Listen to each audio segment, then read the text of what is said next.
Viongozi wengine wakiwa tayari wamekaa kwenye meza ya duara, Trump aliingia kwa madaha na kurusha dongo hilo lililoibua vicheko vikubwa. Kutangaza kwa lafudhi ya Kimarekani, I am the boss, yani I'm the boss, mimi ndiye bosi. Imeshindikana. Sasa suluhu ni hiyo. Hivyo ilani anacho cha kusema kuwa I am the boss kama alivyosema Bwana Trump. Habari za wakati huu mwanafamilia wa The Data on Elimika, mimi ni mtangazaji wako Mr. Data. Leo tunaiangazia sayari ya diplomasia ya juu, ambapo maneno machache tu ya viongozi wakuu yanaweza kutikisa dunia au kuacha maswali mengi kuliko majibu. Hivi majuzi, katika mwezi wa Juni mwaka wa 2026, kwenye mji mkuu wa kitalii wa Evia-le-Baie uliopo nchini Ufaransa, viongozi wa mataifa 7 tajiri zaidi duniani wa G7 walikutana.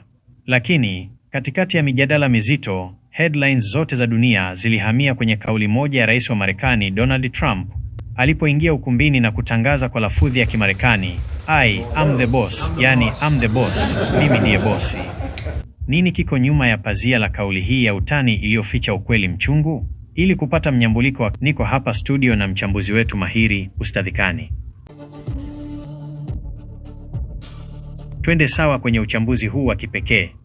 Kwa nini Trump alisema yeye ndiyo bosi?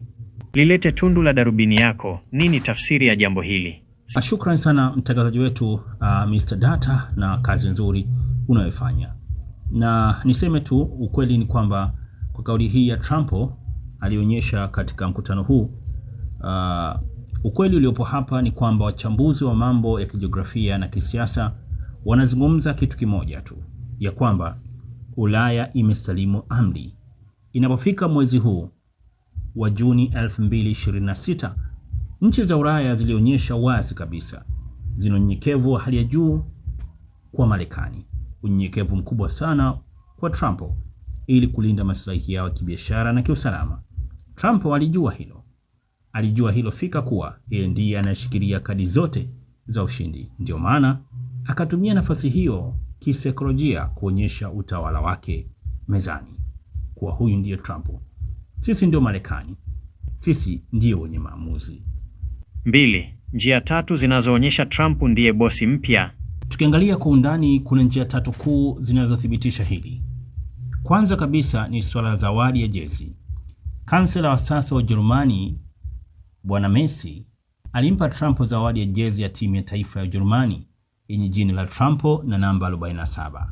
Hii ilikuwa ni ishara kubwa ya diplomasia na unyenyekevu kwake, kwani ilitolewa kama zawadi ya kumbukumbu ya kuzaliwa kwake kutimiza umri wa miaka 80 mwezi huu wa Juni.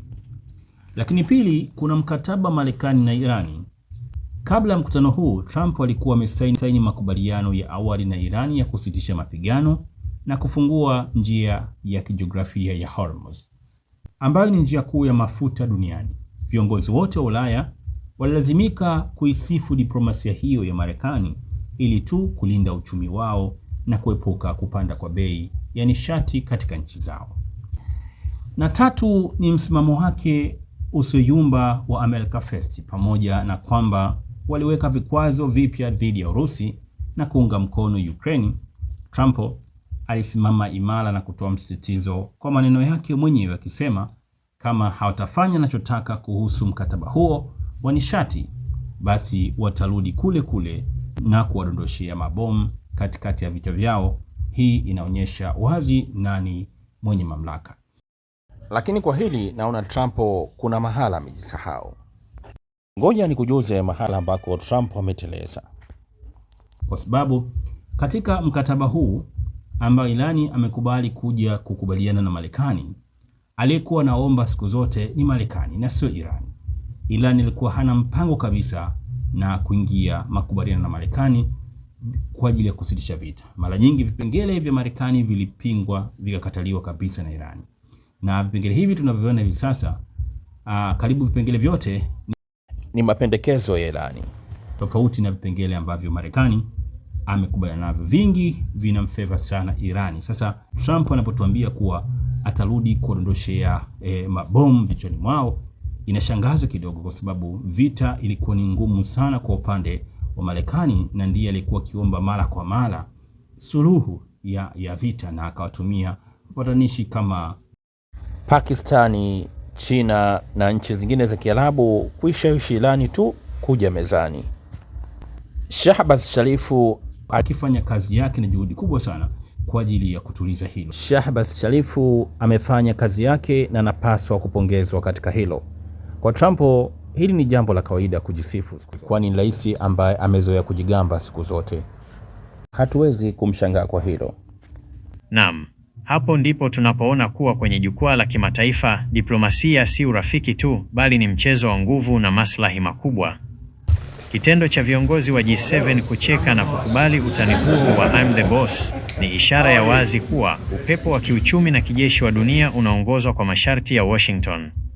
Mchambuzi wetu Ustadh Kani, kabla hatujafunga kabisa mada hii kwa siku ya leo, una lolote la ziada la kuwaambia watazamaji wetu? Ndiyo, naam. La ziada na la kusisitiza hapa ni kwamba mataifa yanayochipukia yanapaswa kujifunza kupitia mtindo huu wa Trump.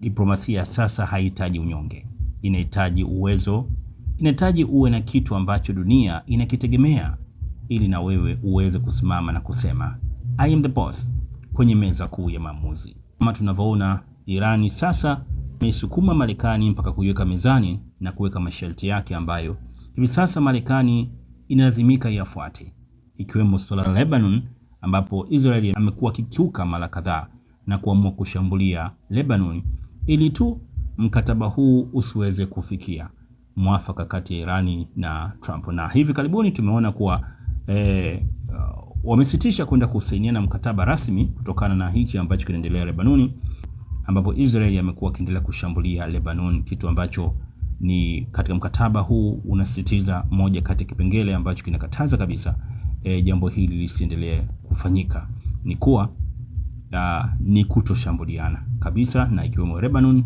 mapigano sitishwe moja kwa moja. Marekani huwa sio mtu wa suluhu, kukubali mambo ishi mezani. Amekutana na taifa ambalo nalo pia linajiweza. Ndio maana Marekani ameona ni bora amani ipatikane, dunia ifaidike kwa pamoja, kwa sababu jinsi ambavyo Marekani ilivyojipanga na kuweza kudestroy Irani kwa muda wote huo imeshindikana. Sasa suluhu ni hiyo. Hivyo Irani anacho cha kusema kuwa I am the boss kama alivyosema Bwana Trump. Maneno mazito sana kutoka kwa mchambuzi wetu Ustadh Kani. Je, wewe msikilizaji una mtazamo gani kuhusu nguvu hii ya Marekani chini ya Donald Trump dhidi ya mataifa ya Ulaya? Acha maoni yako hapo chini. Mimi ni mtangazaji wako Mr. Data na hii ni The Data on Elimika.